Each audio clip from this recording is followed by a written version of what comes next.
cab inspection is, I'll put on my seatbelt. My seatbelt is not cut or torn. It is security mounted in 3 different places. Right here, up top. I don't know, I couldn't even get it on. Now, I will perform a safe start. My safe start is making sure my brakes are set, truck's in neutral, foot is hovering over the brake. I will turn my key. What the fuck? I know, I couldn't even get it. I'm gonna act like we know what you're doing. Alright, first I'm gonna do is perform a safe start. Turn my key once to the on position. Wait till my ABS light go off and my gauges should cycle. So we need to be saying that too though, right? I did it, and I did it. First thing now I will turn my truck all the way on. Hold my hand over the key for 5 seconds. And then I still have my foot over the brake too though, right? Yeah, not touching it though, you just hovering over it. Okay. When oil pressure does rise between 20 and 45 PSI, I will cut the truck off.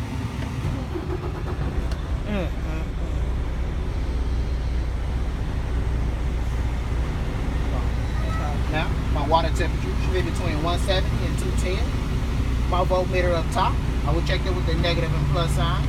And if that don't work, just push that. Should be between 12 and 14 volts. Primary and my secondary air pressure gauges should be between 120 to 125 or until the governor cuts out. My driver's side and my passenger side mirrors are not cracked or broken. They're securely mounted. No legal stickers obstructing my view. It's clean, and they are adjusted to me. My driver's side and my passenger side windows are not cracked or broken. They have no illegal stickers obstructing my view. They are clean. Both are working properly.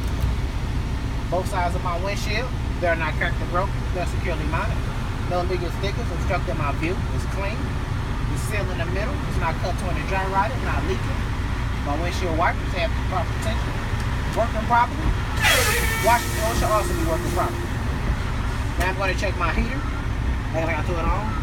Throw my heat on, showing that my top vent is working for my heat. The bottom vent is also working properly for my heat. Boom. See, that blow how hell the fag is having on that. Now my defrost. Boom. Defrost is working properly. Now, check my steering wheel. Should have no more than 2 inches of play on a 20-inch steering wheel. On my steering wheel, I have an electric horn. Then you blow it actually. Boom. On top, I have an air horn. At least one should be working. My floor doesn't have any type of debris or anything that can roll underneath both pedals that would obstruct my driving. Both pedals have non-slip rubber. Neither are sticking to the floor when I press it. Boom. That's it. Fire extinguisher, my bad. Should be securely mounted, pin intact, up to date, and securely mounted to the floor with no physical damage. What about that ABC? You don't need all that. The ABC, BC10, no, you don't need all that. 3 red reflective triangles. I should have enough spare fuses in the glove box to operate the truck.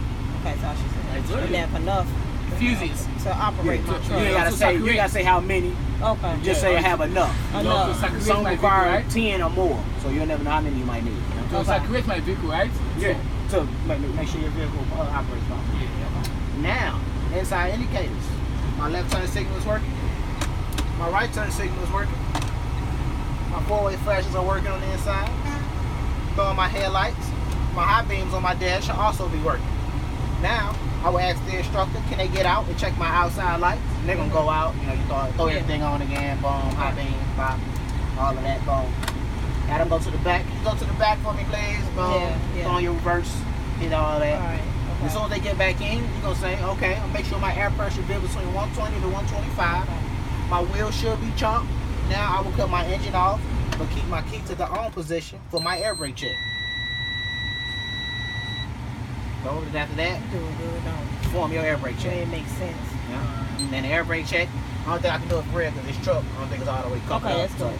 But the air brake check is, I will release both brake valves as I'm push both in, and I shouldn't lose no more than 3 psi in 60 seconds after first initial air loss.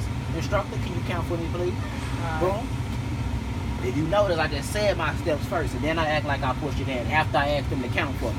Because you're going to have them count that 60 seconds. Yeah. If you count that 60 seconds, they're going to be petty enough to count in their head too. Some people actually get up there and they be trying to count too fast. They be at 60 and the instructor be at 30 seconds. So make sure you say, can you count for me? Okay. Boom. Second step, I will apply 90 pounds of pressure to my brake pedal. If I don't have an application pressure gauge, I will press my pedal over to the floor. Shouldn't lose no more than 4 psi in 60 seconds after second initial air loss. Instructor, can you count for me again? Yes. Bam. Boom. Yeah, well, I'm 60. Yeah. Third step, I will start to fan my brakes down to 60 psi. A light and a buzzer should come on, indicating low air pressure. Fourth step, continue to fan my brakes down between 40 and 20 psi. If both brake valves should pop out. If they don't, continue to fan down to 0 until so. If they still don't pop out at 0, ask the instructor for a restart.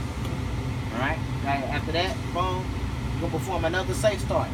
After that first safe start, you ain't gotta keep on explaining my brakes and saying trucks and neutral foot over the brake. No, you just do it.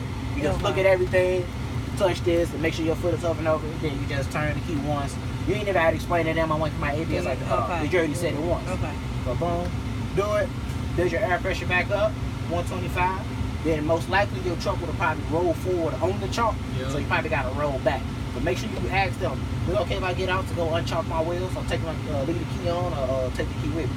So boom, you get out. If your wheel's over here, just get back in. It ain't going to take no points off your test. Just get back in, roll back, let them know my wheels is over the chalk. Roll back, boom, get back out, remove it, back in. Yep.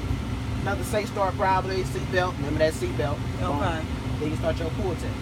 Pull test, you releasing one to make sure the other one working. So whatever one you pushing in, you making sure the opposite is working. So I release my parking to make sure my trailer brake is working. Oh shit, I Push ain't that feeling in. like that. My truck and drive, So- I would accelerate, and I should feel like buck in the truck. And you literally say, I should feel like buck in the truck. That's it. Boom, put back on that brake, apply both brakes, trucks are neutral. Now, I will test out my tractor by releasing the trailer. So you push in your trailer, truck and drive again, accelerate, I should feel another buck in the truck, put back on that brake, truck and neutral, apply both brakes. Now, service brake. That's your service brake. So you're going to release both of these to make sure that one works.